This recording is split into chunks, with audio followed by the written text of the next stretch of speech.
En los próximos minutos nos va a acompañar el diputado Jorge Gandini, es el presidente de la Cámara de Representantes. Jorge, buen día. Buenos días, ¿qué tal? ¿Cómo están? Gusto. ¿Todo bien? Todo bien. Bien. Podés subir el termo, si podés subir el termo arriba de la mesa, nomás, si no lo tirás lejos. Me enganchaste ya con Aguada y... Porque vos de qué cuadro sos. De Aguada. De Aguada. Por supuesto, venimos bárbaros. ¿Vos tenés la misma visión que tiene Miguel de que los que no son hinchas de Aguada son todos contra de Aguada? No, estás loco. Yo soy aguatero y punto, y me gusta Aguada, y respeto a todos los demás, pero disfruto mucho cuando... Una pregunta No, pero no de Aguada, no que los de Aguada vos son podés hacerle una todo. pregunta a Miguel Nogueira o a un político. No, pero de verdad, no soy fanático. No, pero por ejemplo, todos los demás hoy están hinchando por Malvin, esa es la pregunta. Bueno, puede ser porque Aguada molesta bastante. Por eso. Se queda, No me siempre habías viene de entendido. atrás y se queda con algún campeonato. Sí, llegamos a la misma conclusión al toque, ¿viste? No, por eso no me habías entendido. No te he entendido. Bueno, bienvenido, Jorge. Gracias, un gusto. Bien, ¿sos de tomar cuántos termos de mate por día? No, poca cosa. Soy de esos que se arman mate, tomo 5, 6, 7 mates y no tomo más. Ah, mirá, temprano. Salvo que esté compartiendo. Entonces alguna ahí reunión me van larga. cebando y ahí voy. Después lo que me olvido se va el mate. Cebo lo primero, me pongo a escribir, me pongo a leer y me olvidé. Y sos un tipo que, bueno, si la gente lo viera, está de traje, o sea, de aquí se va directamente al Palacio Legislativo. Sí, claro. Y son muchas horas, sos un tipo ordenado, porque a mí no me pasa. Es decir, ordenado para decir con el tema de la comida o algo por el estilo, o vas picoteando como podés. No, trato de almorzar, pero no salgo generalmente de la oficina, almuerzo algo ahí, salvo que tenga algún compromiso. Y trato de mantener. Soy diabético. Estoy pasado de kilos para ser diabético, así que lo menos que puedo hacer es ser ordenado. ¿Con pastilla o con Sí, con la típica diaformina. Y la verdad que cuando me ordeno en las comidas, como lo que debo y la cantidad que debo, lo bajo a los niveles que hay que tener. Es una enfermedad que podés controlar con disciplina. ¿Cuántos años tenés hoy? Tengo 60 exactamente. 60. Es muy complicado la actividad política, donde no solo no tenés una rutina, estás un poco a lo que vaya pasando, sino que además tenés una cantidad de compromisos. ¿Cómo llegás a una reunión de un domingo en la tarde a una casa en las que vas recorriendo y te hicieron una pizza casera con la que te están esperando? ¿Cómo le decís? No, muchas gracias. Una que te cuesta decirle. La harina siempre atrae. Pero además porque la gente lo hizo para vos, ¿no? Entonces, llegaste, hicieron un asado, y hay una buceca, y te enganchás. Claro. Ahí es un poco igual me más parece que vos tenías un poco de vocación alimenticia. Tengo, exactamente. ¿No? Tengo, sí. Vocación alimenticia. Me resulta fácil. Porque siempre fuiste medio grande. Claro, y son de las cosas que hay que disfrutar. Bueno, ¿estás disfrutando la presidencia de la Cámara de Representantes? Bueno, la estoy sufriendo un poco también, ¿no? La disfruto porque tenés un montón de experiencias nuevas y para la gente que hace política, bueno, como para toda la gente que tiene una vocación en particular, los desafíos siempre se disfrutan, pero a su vez tiene una cantidad de demandas y de exigencias que las he agregado a mi tarea normal, porque no he dejado de hacer lo que hacía. Es un año con muchos compromisos además políticos, es el año preelectoral, es el año donde se arma la previa. Hay mucha conversación, hay mucha actividad. Yo estoy armando el Movimiento Nacional por la Patria, eso me lleva también a tener mucha dedicación en el interior del país, más toda la tarea que te lleva a la actividad política y la presidencia. La presidencia tiene un componente, digamos, de negociación, de acuerdo, de surcido invisible, ¿verdad? Hoy de tarde tenemos coordinación, vienen los coordinadores de todas las bancadas, para ir avanzando los temas de la semana que viene. Ayer me reuní con Lucía Topolansky para ver los temas que vienen del Senado y para ir adelantando alguna cosa de la rendición de cuentas. Hay que ir surciendo, todo esto no aparece, pero es lo que facilita que luego ¿Y se hace fluido o son 99 diputados puedan sacar algo, ¿no? ¿Y se hace fluido ese nexo con Topolansky y con los otros? Sí, es fluido. Topolansky ha instalado esa instancia de coordinación que no existía antes y que facilita mucho la relación con el Senado. Que se la reclamaban a Sendik. Sí, con Sendik era imposible incluso dentro del propio Senado. Lo normal es que el presidente de una Cámara conversa y tiene espacios de intercambio con todas las bancadas a través de sus coordinadores. Topolansky hace esto, naturalmente los lunes, pero además hace una vez por semana esto con el presidente de la Cámara de Diputados. Porque cuando viene un proyecto de ley, es la presidenta de la Asamblea General quien lo destina a una Cámara. Ella lo puede mandar al Senado o a diputados. Coordinar un poco cómo están las comisiones, cómo va a venir el proceso, es mejorar la productividad, es ser más eficiente. Ir adelantándose algunos pasos también lo es. Yo ya sé lo que va a votar el Senado el próximo martes 5 de junio. Y eso me permite saber a mí cómo tengo que manejar el orden del día del miércoles 6. Cosa que ya voy a hablar hoy con los coordinadores. Eso lleva tiempo, pero mejora la eficiencia. Y en las sesiones propiamente dichas, vos que tenés, ¿cuántas legislaturas ya? Yo vengo, no todas, pero desde el 85 fui suplente de la W de 6 diputados. Ahí empecé mis primeras armas. Tuve el primer presupuesto entero, los 3 meses del presupuesto. Y de ahí, bueno, estuve algunos años. Ahora vengo desde el 2004 seguido.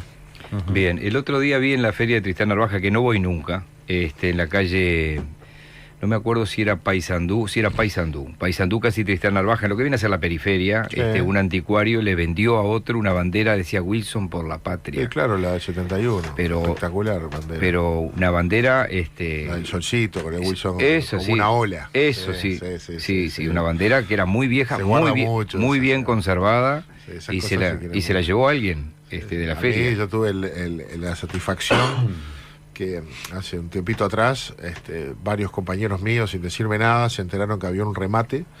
Se remataba el escritorio de Wilson, un secretaire, estos que tiene tapitas, y fueron y lo compraron con el remate y me lo regalaron para mi cumpleaños. Espectacular, lo tengo en mi casa, no sabe lo que es esa pieza. Desde 1800 y pico tuvo la familia de Wilson mucho tiempo.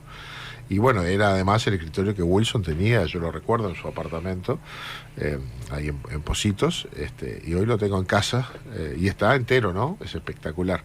Esas cosas tienen mucho valor simbólico, sobre todo. Sí, afectivo, ¿no? Y simbólico. ¿Qué tanto peso le da la gente joven del Partido Nacional al wilsonismo o al herrerismo? Es decir, o a algunas otras corrientes que pueda haber. ¿Esto pesa en la gente joven o queda pesando en la generación de los de 50, 60? No, yo creo que la gente joven valora a Saravia, y está mucho más lejos que Wilson, y valora a Leandro Gómez, valora algunas gestas, y valora a Herrera. Creo que son mojones, ¿no? Son figuras que llevaron adelante en su vida y en su acción una línea de pensamiento que construye lo que es el posicionamiento ideológico del Partido Nacional y que nos permite aferrarnos a él para no perder el rumbo para adelante, sentirnos orgullosos. Y los jóvenes eso lo miran mucho, ¿eh? Pero esos son minorías dentro de los jóvenes, porque uno habla con jóvenes, no sabe ni cuándo es la batalla de las piedras. Eso son dos cosas diferentes. Hoy los jóvenes están más lejos de la política que antes, de toda la política. Uno mira las marchas y si son políticas ve poca gente joven, ve una generación más canosa. De repente los ve más metidos en otras convocatorias, pero los jóvenes de la política se ocupan poco. ¿Y qué pasa con esto de cuando resurgen figuras como por ejemplo ayer Sanguinetti, 82 años, en la política y pide reuniones con líderes del Partido Nacional? ¿Qué opinas vos de la edad y la política? Es decir, los de 80, 70, ¿cuál es el límite de la edad para hacer política? ¿Hay un límite? ¿Cuál es el límite? No sé, porque me parece que en Uruguay, a ver, si tenés 50 te dicen, qué joven que es, ¿eh? Y te ponen un veto arriba como que todavía te falta experiencia. Y un tipo como Mujica fue presidente de la República y lo votaron masivamente los jóvenes en su momento, qué sé yo.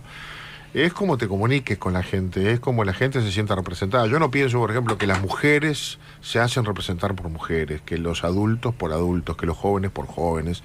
Yo pienso que la gente elige hacerse representar por aquellos en los que cree y por aquellos en los que siente que van a llevar adelante con honestidad las mejores ideas.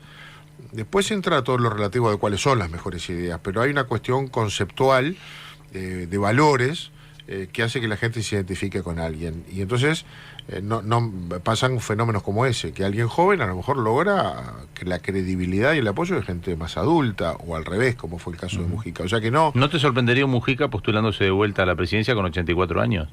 No, para nada.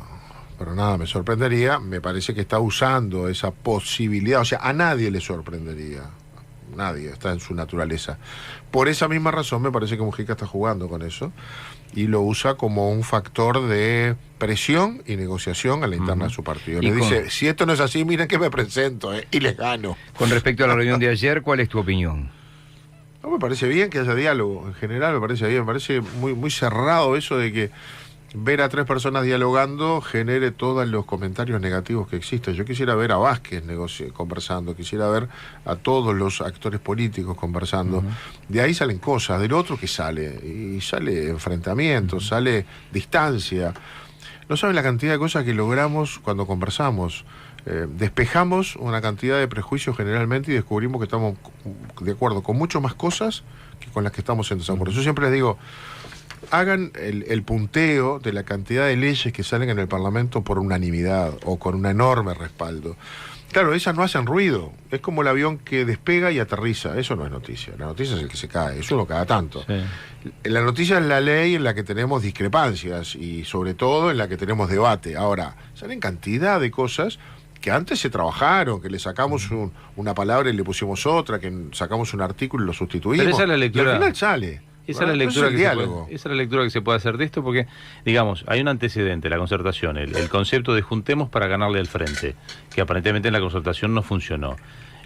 ¿Vos crees que la gente hace la lectura de que se están reuniendo para trabajar en conjunto si llegan a un gobierno, o se están juntando para ganarle al frente y es un mensaje que sirve? A mí eso no me gusta, pero yo no sé, ayer lo que hizo Sanguinetti fue convocar a los líderes del Partido Nacional y ponerse a conversar. La intención de Sanguinetti no necesariamente tiene que ser compartida. El concepto es, nos juntamos a hablar.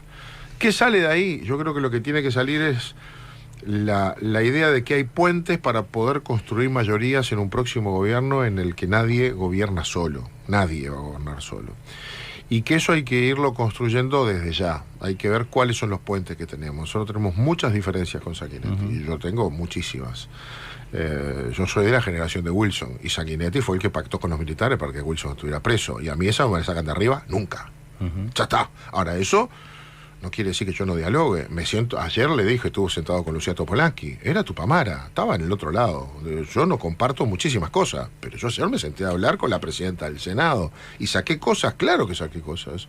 Entonces me parece que eso de que como pienso distinto no me siento a hablar es de una enfermedad totalitaria absoluta. Sentarse a hablar con el que pienso igual es facilísimo. El asunto es tener la capacidad de hablar, negociar y encontrar caminos en común con el que pienso diferente. Con Sanguinetti, bueno, tenemos una coincidencia. No queremos un nuevo gobierno del Frente Amplio. Ahora, si queremos lo mismo después en el post-Frente Amplismo, seguramente no exactamente, pero alguna cantidad de cosas sí. Coincido seguramente con una cantidad de valores que queremos recuperar para el Uruguay, en los que Sanguinetti y el Partido Colorado, o la parte del Partido Colorado que Sanguinetti representa, debe estar de acuerdo. Y eso hay que trabajarlo. Hay que trabajarlo. Nadie saca nada puro en la democracia. Hay que ir conversando y construyendo mayorías. Hablabas de hablar y de conversar. ¿No están hablando poco Lacalle y Larrañaga? Porque se los pinta como que están distanciadísimos. No sé si hablan poco, se sientan juntos en el Senado, hablan bastante. Coinciden últimamente en algunos temas poco. Sí, eso es verdad, pero no quiere decir que hablen poco. Este fue un tema, el de la seguridad, es un tema en el que hubo coincidencias en algún momento y diferencias en otros. En el Parlamento es excepcional encontrar una votación dividida. Normalmente votamos, ahora por ejemplo el otro día votamos divididos sobre... los blancos, cuando decís votamos divididos. Sí, los blancos. Votamos divididos sobre las veñas a los directores nuevos de ACE, a los representantes sociales. El grupo todos votó en contra, nosotros votamos a favor del delegado de los trabajadores. Lo discutimos en la bancada, no era un tema de fondo ni de principios, y votamos diferente. Pero en la mayoría de los casos votamos igual. Luego tenemos matices y tenemos estilos diferentes de hacer política, por eso somos sectores diferentes, pero eso también hace que el partido sea un partido grande. Ahora, las distancias que existen entre nuestros líderes o nuestros sectores a la interna son mucho menos entre las que existen dentro del Frente Amplio. Ahí sí que votan cosas diferentes. Sí o no a la inserción internacional del Uruguay. No podemos aprobar lo que firmó el gobierno con Chile. Y podríamos estar hablando de seguridad pública, donde acordamos una cantidad de proyectos de ley en el diálogo de la Torre Ejecutiva hace 2 años, con el Frente Amplio y el Presidente de la República, y después no se votan. Y ahora lo va a haber otra vez, Ahora la semana que viene... con los cambios al código del proceso, me parece que hay gente del frente que no los vota. Esas son cosas mucho más de fondo. Quedaron allí varios títulos. La seguridad, está la recolección de firmas, la seguridad ciudadana, están por allí las declaraciones de la Llera que generaron todo esto, esa reforma, la inserción internacional, las propias palabras del senador Astori en ADM el otro día, hablando a favor de esa apertura internacional. Estamos con el presidente de la Cámara de Diputados, el representante del Partido Nacional, Jorge Gandini, y enseguida volvemos. Poder Ciudadano Radio. Periodismo responsable y riguroso. Vamos al tema seguridad. Estamos con el diputado Jorge Gandini, que tiene varias patas. Los dichos de la Llera, el dominó que desencadenaron esos dichos, la creación de este organismo para la seguridad de la presidencia, la recolección de firmas de Jorge Larrañaga. Más o menos están todas las patas ahí. Y modificación del código de proceso Bueno, penal. también que es lo que él adelantaba, también que forma parte del dominó, eso. Me parece que forma parte del dominó. Y te digo, Jorge, a nosotros nos llamó la atención que la Llera habla con el Observador el viernes, se publica el sábado la entrevista con Gabriel Pereira, y el martes ya estaba el proyecto de reforma. Nos sonó bastante raro, pero bueno, arranquemos por las declaraciones de la Llera primero, y después por esta movida publicitaria, dijiste tú en algún medio, sí, que esta creación de un organismo para la seguridad. A ver, yo creo, capaz que soy muy ingenuo, pero creo que la Llera, que es un profesional en el ministerio, no es un órgano, no, si bien ocupa un cargo político, es un técnico. Técnico, es alguien que viene de la carrera policial, que es bastante parco para declarar. Cuando habló, expresó el pensamiento de la policía. A mí me parece que pasó mensaje para todos los costados, pero hablando, diciendo lo que la policía quiere decir y no puede decir porque tiene impedido decirlo. Y mandó ese mensaje muy fuerte. Quizás lo tenía ya conversado un poco antes con alguna autoridad superior y fuera del ministerio. Pero lo cierto es que con algún aval, porque si no, no estaría donde está todavía, con algún aval planteó una visión crítica de la gestión policial. Porque la verdad, después de la interpelación en la que se pintó todo diferente, unos días después, la Llera le da la razón a la oposición, dice lo que decimos nosotros, dice ahora, lo que está viendo la gente. Cuando ¿no? tú decís un aval superior, el ministro no, porque el ministro dijo todo lo contrario. No, pero también después uno no lo entendía, pero ahora vemos al presidente de la República ejerciendo la función de ministro de alzada en materia del interior. Así que capaz la autoridad superior podría ser el presidente. Capaz que el presidente lo puenteó a Bonomi por esas cosas políticas que tiene el Frente Amplio. Y hoy lo está puenteando a Bonomi porque pone en la órbita de la presidencia de la República algunas funciones bajo su directa supervisión que tienen que ver con seguridad. Se quiso mandar una de campeonato yendo a hacer un poco de publicidad a San Luis, atendiendo lo que estaba pasando allí como para mostrar su cercanía con el problema directo. Y bueno, hizo toda una movida publicitaria, fueron a ver un grupo de personas, qué sé yo, pero lo cierto es que a los 3 días la gente estaba más enojada que antes, porque al final soltaron a los 2 asesinos, supuestos al menos, de esa persona que generó todo ese problema, y después parece que siguieron robando en San Luis. Sí, hubo un video tristísimo el fin de semana.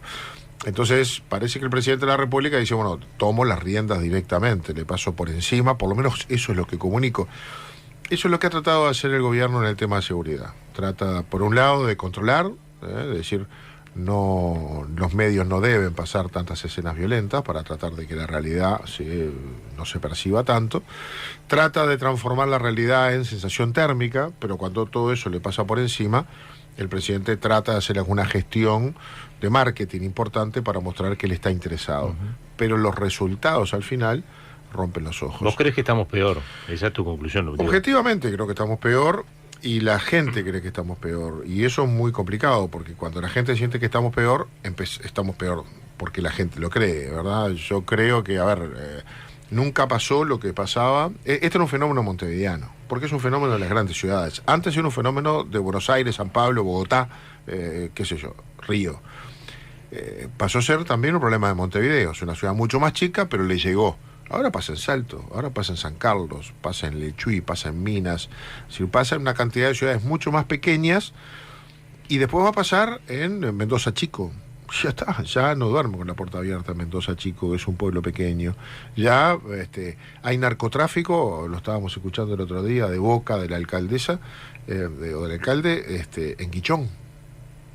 Entonces, tenemos problemas nuevos que no tienen respuestas nuevas, tienen las mismas de antes. Tienen un policía o 3 policías y actúa una banda de delincuentes que controla un territorio, pone las reglas, pone el poder y comercia dentro de ese territorio. Y la respuesta al Estado son 3 policías, guardias civiles, en un destacamento. En medio de esto, Jorge Larrañaga lanza su campaña de firma con esos 4 puntos. Solo, sí, empezamos solos en ese camino, porque la gente nos dice hagan algo.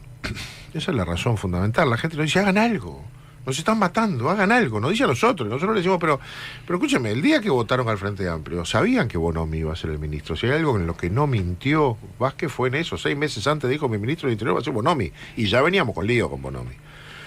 Pero además le dio no solo el gobierno, sino en las mayorías absolutas. Entonces nosotros lo interpelamos 9 veces a Bonomi, lo quisimos censurar, siempre el Frente lo respalda, no tenemos voto. Presentamos una batería de proyectos de ley de toda naturaleza, duermen en los archivos. Fuimos al diálogo de la Torre Ejecutiva que convocó Vázquez porque Larrañaga, a la salida de la Semana de Turismo, hace 2 años atrás, presentó una cantidad de proyectos y desencadenó ese diálogo por la seguridad. Estaban allí todos, el Frente Amplio, la Unidad Popular, Novik sentado al lado de Vázquez, el ministro. Se acordaron una cantidad de proyectos de ley. Ahora el Frente no los vota, votaron 2 o 3. Entonces quiere decir que no podemos hacer más. Entonces, ¿qué le decimos a la gente? Bueno, está bien, hagamos algo. Nosotros no podemos solo, hagamos algo. Vamos por el camino del ejercicio de la democracia directa. Usemos el instituto del plebiscito y pongamos en la Constitución algunas medidas que abran un camino. No son las únicas, pero vamos a abrir este camino. Y proponemos 4 medidas. Instalamos el debate y la gente viene a firmar, porque quiere hacer algo. Y con una lapicera empieza a levantarse una voz ciudadana, estampando su firma.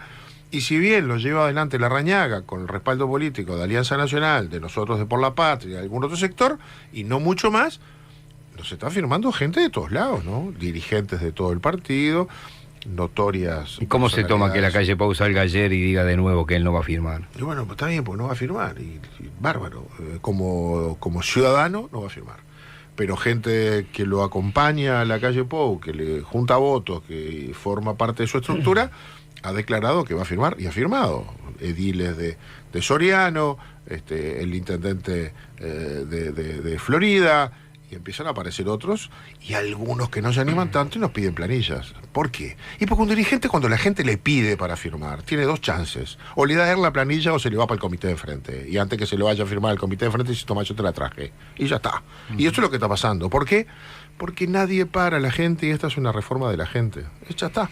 Y porque además nosotros enfrentamos al gobierno. Y acá se está de un lado o se está del otro. Estás con el gobierno, no firmás. No estás con el gobierno, venía a firmar. Se termina, es bien fácil. Y conceptualmente, lo que se está pidiendo, o sea, estos 4 puntos, ¿estás en todo de acuerdo o hay alguno que te hacía ruido, pero bueno? No, estoy de acuerdo, hubiéramos puesto más, pero todo el texto hay que ponerlo en la planilla, es muy complicada la planilla, que es enorme, llena de la hicieron apaisada, es una Biblia, no tenés vuelta. No, yo estoy de acuerdo primero que el allanamiento nocturno tenemos que sacarle el candado, como dice Larrañaga, después la ley lo puede modificar, pero el sagrado inviolable, que es el hogar, de día puede ser allanado con orden del juez, pero de noche no. Eso ha generado un blindaje para el delito, que detrás de la cubierta de un hogar hay un ámbito donde el narcotráfico se organiza. No solo vende, hace el delivery desde allí, fracciona, trabaja para la zona y no se puede entrar. Y están cubiertos. Entonces hay que dar la posibilidad de que con orden del juez se puedan allanar esos lugares. Y la ley puede poner más requisitos. Yo estoy de acuerdo con la cadena perpetua revisable, porque hay casos, para casos muy especiales, ¿no? Secuestro con violación de un menor y asesinato. Bueno, viejo, vas con la máxima y vamos a ver si estás pronto para salir después de 30 años, capaz que tenés que quedarte. Y eso es lo que dice, eso es lo que es.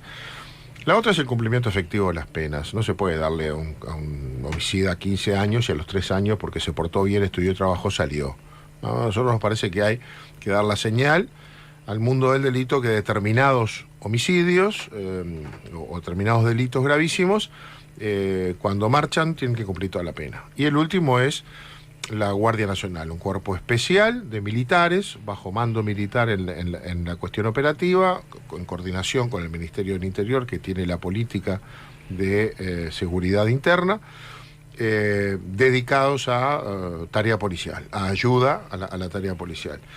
no somos muy innovadores, lo ponemos en la Constitución, pero no innovamos mucho. Parece que sí, pero no es demasiado. Acabamos de aprobar en diputados un proyecto de ley muy llamativo, iniciativa del Poder Ejecutivo, y establece que las Fuerzas Armadas, en una franja de 20 kilómetros desde la frontera hacia adentro, unos 3.000 kilómetros cuadrados, las Fuerzas Armadas podrán desarrollar tareas de policía, ejecutando patrullaje, vigilancia, identificación ciudadana, es decir, lo identificó un compañero nuestro como razzia manu militari, o sea, la policía no puede hacer eso, las Fuerzas Armadas pueden en esa área, y puede, dice, usar la coacción y la fuerza en relación proporcional a la agresión, o sea que hace lo mismo que un policía. Un policía no puede sacar el rabo de disparar, tiene que reaccionar en relación a la acción del otro,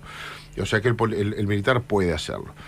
Y si lo pueden hacer en las afueras del... Bueno, a ver, lo que mandó el Ejecutivo no discriminaba. El Frente Amplio propuso poner exceptuando las zonas urbanas, pero el gobierno lo mandó para todas. Ahora se puede hacer en las afueras de Chuy, en las afueras de Rivera, y en todas las zonas, obviamente, que no es urbana. Ahí las Fuerzas Armadas parece que están capacitadas para reprimir el delito. Parece que con el armamento que tienen pueden trabajar en esa tarea. Parece que pueden ayudar a la policía, porque así lo dice. Ahora, en el Marconi no. Ahí pueden ser asesinos de gatillo fácil. Me parece que no. Me parece que el desborde que ha tenido el gobierno lo lleva, por la vía de los hechos, utilizar a las Fuerzas Armadas, que ya las vamos a ver en esos 20 kilómetros desplegadas, y usted no va a ver un soldadito parado en la calle, va a ver una tanqueta caminando, va a ver un vehículo artillado, lo va a ver. Ya hablabas de desborde. En cierto modo, este cambio en el Código de Proceso Penal que se plantea, a tan poco de aprobado y a tan poco de vigencia, es como una marcha atrás, es decir, fruto, desde mi óptica, del desborde, es decir que íbamos a tener un código más garantista, como el Código de Proceso Penal, con un cambio del inquisitivo, abandonando esa modalidad del juez. Hay mucha cosa que ha cambiado y va a seguir cambiando, pero que la gente, cuando es lo que se llamaba procesado, en la mayoría de los casos fuera sin prisión y ahora revertirlo, da la impresión de que les pasó por arriba la realidad. ¿Qué pasó? Porque conceptualmente es un cambio grande. Yo voy a decir, ser muy, muy honesto en lo que a mí me pasó. Yo no soy abogado, estudié Derecho. A mí no soy especialista en la materia. A mí lo que me llevaron a razonar fue que Uruguay tenía un debe con el desarrollo del sistema procesal penal en el mundo, y que nosotros teníamos que cambiar el sistema radicalmente, porque no puede ser que tuviéramos tanta gente procesada sin condena y va presa. Hoy 69%. Que el mundo todavía nos condenaba por eso y que no estaba bárbaro. Entonces tuvimos que cambiar el proceso. Y ahí en esa calle nos pusimos todos. Y se trabajó mucho tiempo. Y yo también sentí, sin entender mucho cómo iba a funcionar, porque no es nuestra especialidad, seguimos a quienes nos recomendaban esto. Y las voces de la academia, del colegio de abogados, y de todos lados recomendaban ir por este lado. Ahora, cuando llegó el día de la implementación, ahí yo recuerdo haber escuchado a la Suprema Corte de Justicia decir que se necesitaban 80 millones de dólares anuales para implementar el cambio, porque había que tener nuevos espacios para los juicios orales, se requería por lo tanto inversión edilicia, capacitar, nombrar nuevos fiscales, prepararlos, capacitarlos, entrenarnos, ponerle más personal para que pudieran hacer la tarea de la investigación, que cambiaba el lugar, toda una cantidad de explicaciones. Los 80 millones no estuvieron y se empezaron a hablar de 40. Los 40 no estuvieron, se empezaron a hablar de 20. Terminamos en 10. A la uruguaya. Capaz que el código lo que tiene también son problemas de implementación, es decir, si no capacitamos a los fiscales, si no son la cantidad necesaria, si no le dimos las herramientas para que puedan actuar. Hasta duda no hay duda que problema de implementación. Entonces es un tema de plata, no es un tema de código. Yo quisiera... ¿Y la semana que viene? Una vez por todas ese debate. ¿Qué vas a votar la semana que viene? No, está en el Senado, el lunes se van a reunir los senadores. El Frente lo transmitió ayer la senadora Topolanqui para sacarlo a toda velocidad. Yo no sé, mi partido se va a reunir el lunes de tarde en bancada, en el Senado. Yo participo de esas reuniones, ahí veremos cuál es el talante del partido. En principio, hay una presión fuerte para cambiar algunas cosas, porque así no puede seguir funcionando. También es verdad, y yo sigo creyendo, que es un tema de implementación, y que sin plata es difícil. Claro, porque un cambio conceptual sin haber testeado si implementado correctamente se podía hacer bien. Es una maniobra también. Y bueno, en el aire, ¿no? Son esas cosas que la vas cambiando sobre la marcha y es difícil implementar cambios en la administración de justicia mientras la vas aplicando, ¿no? Es bien complicado. Tenemos que hacer la última pausa y vamos a venir con los últimos 2 o 3 temas con el diputado Gandini, que ha puesto en marcha también en la Cámara de Diputados un sistema de ahorro de costos.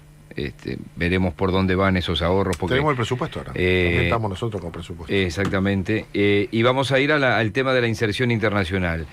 Hubo muchos mensajes en este sentido, en esto es WhatsApp, dice, con respecto a cuando hablábamos de la edad de los políticos, el teléfono 292 decía, esta gente, supongo que es por los políticos, con 80 y pico siguen laburando, pero si sos un mortal labural, un laburante mortal común, ya sos viejo a los 40, déjense de joder y jubílense, decía así en español antiguo. A nosotros nos jubila la gente, ¿eh? Te jubila a los 40, te jubila a los 60, te jubila a los 80.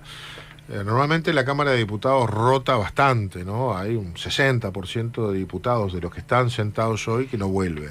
Y no vuelven porque la gente no los elige a otros, claro. A otros 60. Cuando decís te jubilan, porque los elige, no, eso me queda claro, pero ¿cuándo puede jubilarse un diputado, por ejemplo? Igual que cualquier persona con 60 años de edad, 30 años de trabajo.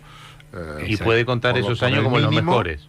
Estoy igual, por el BPS y la FAP. Yo fui hace más o menos 2 años, el BPS fue citando a toda la gente que quería averiguar su historia laboral. Y yo me anoté, me dieron como para 8 meses después, en junio creo que fui. Tocó un día, lo anoté para allá, ¿no? En la agenda del año siguiente. Así fue, me acuerdo. Lo anoté para anotarlo cuando tuviera la próxima agenda y cambiarlo. Me tocó, fui, me senté ahí y bueno, me hicieron mi historia laboral, me hicieron las cuentas. Entonces, me hicieron un escenario, digamos, simulado. Me dijeron, ¿cuándo se quiere jubilar? Y yo dije, bueno, a ver, lo que me puede pasar es que no resulte reelecto. Claro, tengo 60... 61, 60, a los 62 me quiero jubilar. Entonces me hicieron las cuentas con cuánto me jubilo y por su trabajo desde los 14 años, ¿no? Y por BPS y AFAP yo me jubilo con 45.000 pesos. ¿Te convenía BPS o AFAP? Bueno, en ese momento no había la opción, todavía no me fui a asesorar. Sí, te agarra el tope, en definitiva. Sigo pensando que si yo fuera reelecto, me conviene quedarme en la FAP. Si no lo fuera y me tengo que jubilar dentro de 2 años, me conviene el BPS. Por eso es muy malo que nos obliguen a hacerlo ahora. Porque si me obligan a hacerlo ahora, capaz que me paso para el BPS. Si me dejaran tomar la opción cuando llega el momento, tengo más datos. Hombre, eso sería hombre de poca fe. Bien. No, te digo, me pongo como ejemplo, ¿no? Como vos no sabés cómo es tu futuro, cómo va a estar tu salud, cómo va a estar tu vida, está bien. vas a la conservadora. Ahora, si vos podés elegir con más datos sobre la mano, sin más sobre el final de tu vida activa, podés tomar otras decisiones. Yo me voy a quedar en la FAP porque a los 70 años, un poquito antes, 68 años, voy a estar exactamente igual de un lado y del otro, claro, porque va a haber madurado suficientemente mi ahorro, que hoy tiene 20 años o 21, claro, y va a tener el tiempo suficiente. Nos vamos a la pausa, pero entonces saco cuenta, 62 para esta elección y con 67 candidato a la presidencia. Estás loco vos, déjame tranquilo. Poder Ciudadano Radio. Periodismo responsable y riguroso. Estamos de regreso, 10 minutos faltan para las 9. Minutos finales con el diputado Jorge Gandini. Inserción internacional. Metió la cuchara allí el ministro Astori, ministro de Economía, hablando en el almuerzo de ADM la semana pasada, aunque pueda ser obvia tu respuesta.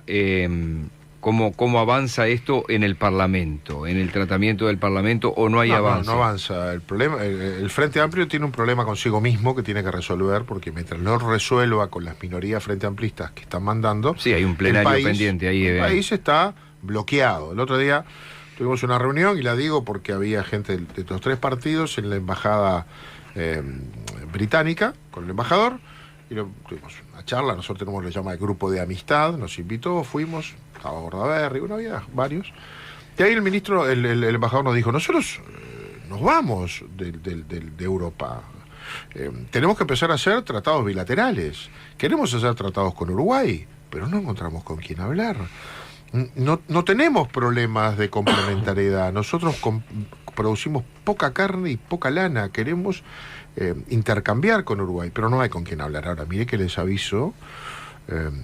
que Nueva Zelanda y Australia están, claro, además fueron colonias británicas, ¿no? Están muy interesadas en hacer ese mismo acuerdo para vendernos sin aranceles esos productos que son los que produce Uruguay. Y si Uruguay no firma, vamos a firmar con ellos. Y cuando firmemos con ellos no nos venden más ni un churrasco. No nos dijo así, pero más o menos. Porque la diferencia es muy importante. Entonces, no tienen con quién hablar, porque Uruguay tiene ese bloqueo. ¿Y cómo van a hablar con la Cancillería si la Cancillería hizo un largo trabajo con Chile, que es un acuerdo bastante menos complejo? Y después de firmarlo, hace 2 años que el Frente Amplio no se lo vota en el Parlamento. La oposición sí, el Frente Amplio no. La mayoría del Frente Amplio lo firmaría o lo votaría, pero hay algunos que no los dejan. Y como algunos no dejan al Frente, el Frente no nos deja a los demás. Bueno, el país está bloqueado ahí. Tiene un problema con eso, que es la inserción económica, comercial de Uruguay en el mundo. Tiene un problema con las relaciones internacionales. Nuestro vínculo formal, oficial, con el gobierno de Venezuela, que es desconocido por buena parte del mundo hoy después de estas últimas elecciones, nos aísla más. O sea, quedamos en la UNASUR con Bolivia, Guyana, Nicaragua, quedamos en el potrero de los abichados. Los países serios, voluminosos, a los que Uruguay siempre tuvo coincidencia, se fueron. Y lo mismo nos pasa en el Grupo de Lima. El otro día en la Cámara, varios diputados del Frente Amplio fueron invitados por el gobierno venezolano para concurrir a las elecciones de Venezuela. Y allá fueron, se le votaron la licencia. Avalan ese proceso. Otros pensamos que ese proceso fue claramente fraudulento. Maduro estaba al borde del abismo y dio un paso adelante con esas elecciones, porque configuró claramente un gobierno dictatorial que ha sido desconocido por países. Bueno, leí ahora los Países Bajos han desconocido las elecciones y ese gobierno. Y nosotros estamos ahí. Yo me voy ahora, pasado mañana me voy a Cúcuta. Cúcuta es una ciudad fronteriza del lado colombiano con Venezuela. Es por donde pasan entre 20 y 30.000 venezolanos por día. No todos a vivir, algunos a comprar. Algunos a comprar y a volver, porque no hay nada del otro lado. La crisis humanitaria que hay ahí es brutal. Y el Parlamento colombiano, el presidente de la Cámara de Diputados y el presidente del Senado invitó congresistas y presidentes de varios lados para acudir allí, ver esa realidad, firmar una declaración que ya se está negociando. Invitó al Parlamento uruguayo, por supuesto que el Frente Amplio no va ni loco, porque eso es crítico con Venezuela, y tiene mayoría, pero yo voy a ir igual. Yo voy a ir igual porque soy el presidente de la Cámara de Diputados y creo que represento a la gran mayoría de los uruguayos que tiene una visión crítica con Venezuela y sensible con ese pueblo venezolano que tanto nos ayudó a nosotros, y me parece que no podemos darle la espalda. Pero tenemos una visión radicalmente diferente en política exterior y en política comercial. No nos va a dar el tiempo para hablar de rendición de cuentas, porque la verdad se nos ha ido la hora volando. Tú sabes que una de las cosas que más voy a extrañar es esa. Estar en la presidencia de la Cámara me saca de la comisión. Sí, pero vas a tener varias horas de... Pero rápido, como tips, ya me dejaste ver como que a Fiscalía hay que darle más plata. Bueno, va a tener que venir financiamiento para los funcionarios judiciales que acaban de acordar, eso hay que financiarlo, son 20, 30 y pico millones de dólares en 2 tandas. Pagarles lo que se les debía. Vez, claro. Va a haber que darle más plata a fiscalías, yo creo que va a haber que poner algún dinero más en la política de seguridad, no hay más remedio. Y luego tenemos los grandes temas de siempre. Es casi una discusión surrealista la del sector, la de los trabajadores de la educación, que piden llegar a un 6%, que el gobierno les prometió, los fue engañando, se la fue pateando para adelante de una elección a de una rendición a la otra, y ahora, para completar, para llegar al 6% del Producto Bruto del año que viene, se necesitan 760 millones de dólares año. ¿Qué son 760 millones? Para ubicar, ¿no? 760 millones son el 93% del presupuesto que tiene el Ministerio del Interior. Es casi otro Ministerio del Interior. El Ministerio del Interior tiene todo el Ministerio del Interior, ¿no? Las cárceles y los policías y la seguridad y las armas y tirar bala. Todo eso cuesta 800 millones de dólares por año. Bueno, piden 760. Más lo que ya son tienen. 8 ministerios de ganadería. No, en total. 8 ministerios de ganadería. No, porque no me quedó claro. Como 3 mides. Sí, eso es más. Más lo que ya tienen. Hoy la educación pública lleva más de 3.000 millones de dólares de presupuesto. Eso es el 4.8 del Producto Bruto. ¿3.000 anual? Sí. Nosotros vamos a tener un Producto Bruto de unos 60.000 millones de dólares. El 4.8, háganlo, son casi 3.000 millones de dólares, es lo de hoy. Agregarle 1.2 son 760 millones de dólares más. Redondo es eso. 760 millones de dólares puede parecer una cifra, si no la comparamos con otras cosas, grande o chica. Bueno, es casi lo que hay que gastar para... a ver, es lo que la licitación para hacer toda la vía para UPM cuesta. Cuesta 800 millones de dólares hacer la vía. Hacer todo lo que ahora justo hoy se abre. Pero es por una vez, hace la vía una vez. Esto es, y no hay plata para eso, hay que irla a buscar. Esto es gasto corriente, fijo, sí, nunca todo. más baja, por año, ¿verdad? Entonces estamos muy lejos, porque el gobierno no fue acercándolo paulatinamente. Sí, además se hizo un gran déficit esfuerzo por educación. Del 3.2 que había en el 2004, hoy estamos en el 4.8, Está bien, 50% pero con más de un porcentaje. PBI de 15.000 millones de dólares. Exactamente, con un PBI mucho más grande, y por lo tanto el volumen de dinero que la sociedad dedica a la educación es más del doble del que dedicaba. El resultado educativo no es tan bueno, ¿verdad? Tenemos problemas graves de deserción, de calidad educativa, de ausentismo, etcétera. No, si lo analizamos el presupuesto por resultados, hay un déficit mucho mayor todavía. Nos piden más. Bueno, primero, ¿para qué? La primera pregunta que debe hacer el parlamentario es, ¿para qué quiere más? Yo le voy a dar más, ¿para qué? La segunda es, ¿de dónde lo saco? Porque tengo un endeudamiento que se ha multiplicado, no puedo endeudarme más, porque tengo un déficit fiscal de 2.000 millones de dólares por año, es ese famoso 3.6, ha puesto el gobierno más impuestos para achicar el déficit, y los más impuestos lo que han hecho es mantener el déficit porque también ha aumentado el gasto, entonces el déficit se mantiene.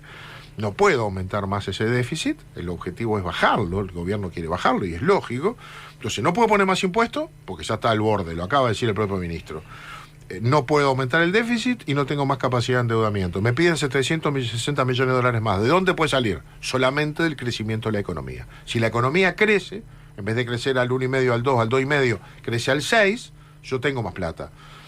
Pero no va a crecer al 6. Entonces, el debate de la rendición de cuentas es un debate de responsabilidad para todo el país y de visión. ¿Cuál es nuestro modelo? Este modelo fracasó y se agotó. ¿Cuál es el que lo va a sustituir? Un minuto nos queda y yo recuerdo, ratificalo o corregime, que había una convocatoria para una actividad importante en la Cámara de Diputados y en determinado momento nos dijeron se suspende. Vino la orden de Gandini de achicar costo, no se hace. ¿Qué era lo que se suspendió? No, una reunión, un brindis de Asunción. El brindis que asumí, sí. ¿Para qué, no? 7.000 dólares cuando me enteré que costaba. Yo no había asumido. O sea, hacía él. Me consultaban, ¿usted va a hacer el brindis? Siempre, sí, por supuesto. Cuando faltaban unos pocos días, pregunté un poco y me salía en dólares 7.000 dólares. Digo, no, vamos a pagar 7.000 dólares, tenemos que dar señales. Y se suspendió, punto. Y se suspendió. Ni lo dije por ningún lado. Sí, pero andaba en los corredores. Hubo muchos que esperaban el brindis y no hubo. En Radio Pasillo del Parlamento andaba. Hay que ajustar. Pues mira, ahora yo vence el plazo este jueves, el 31, para presentar el presupuesto mío de la Cámara de Diputados. Yo ahí voy a hacer algunos ajustes. Vamos a bajar el monto de inversión, vamos a bajar el monto de gastos, vamos a bajarlo en 25 millones de pesos, o sea, casi $1 millón. Corriente, ¿no? Lo bajamos del presupuesto, disminúyase.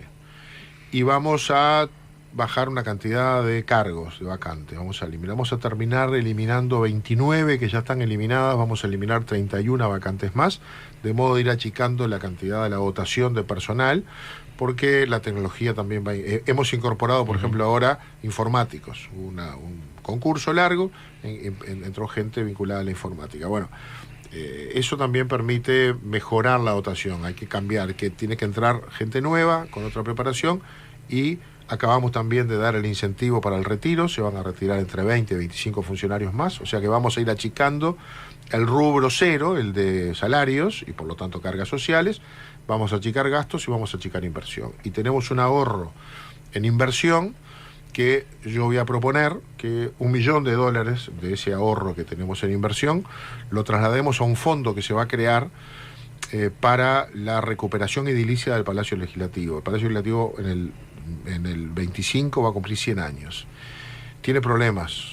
Eso que uno ve es maravilloso, que conmueve al que viene del exterior y nos conmueve a nosotros. se está deteriorando. En mi balcón, en el que yo tengo en la presidencia, a veces aparecen pedazos de mármol de tamaño considerable, porque hay un hongo o algo así que ha ido tomando el mármol y va desprendiendo lascas importantes. Requiere una inversión importante en el exterior y aún en el interior para conservar ese patrimonio. Entonces, por los 100 años, ayer me lo comentaba Topolanqui, se va a presentar la creación de una comisión ya que va a empezar a trabajar con Facultad de Arquitectura, qué sé yo, y vamos a tener que destinarle dinero. Bueno, nosotros tenemos $1 millón ahí, que vamos a achicar ese gasto de otros lados, lo vamos a transformar en ahorro y lo vamos a poner en ese fondo para una cosa que vale la pena, que es mantener ese patrimonio maravilloso. Que es simbólico, pero es real, ¿no? La verdad que no. Yo había andado por muchos parlamentos, se imaginarán, y la verdad no dejo de asombrarme del nuestro. Sí, es tan lindo por afuera como por dentro. Hay la biblioteca, hay áreas que impactan realmente. La gente no sabe que en la biblioteca hay un libro que está en exhibición, que es el único libro que hay, con una dedicatoria y firma de Artigas. Está dedicado por Artigas y firmado por él. Mírenlo porque es una pieza maravillosa. Diputado Jorge Cantini. Con mucho gusto. Muchísimas gracias. Encantado de estar acá. Poder Ciudadano Radio, indispensable para poder opinar.